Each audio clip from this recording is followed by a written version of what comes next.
In this video, I'm going to show you whether YouTube TV blocks VPNs and what that means for users trying to access the service.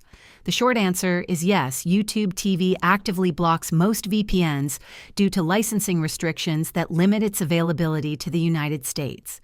When you try to use a VPN to connect from outside the US, YouTube TV detects your IP address as being associated with a VPN or proxy server and typically blocks access to its content.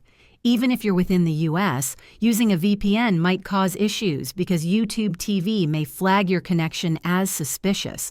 This is done to ensure compliance with regional broadcasting rights.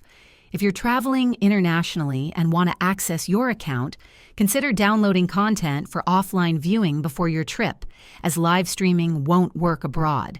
If this video helped you understand how YouTube TV handles VPNs, please give it a thumbs up and subscribe to the channel for more helpful tutorials. Thanks for watching.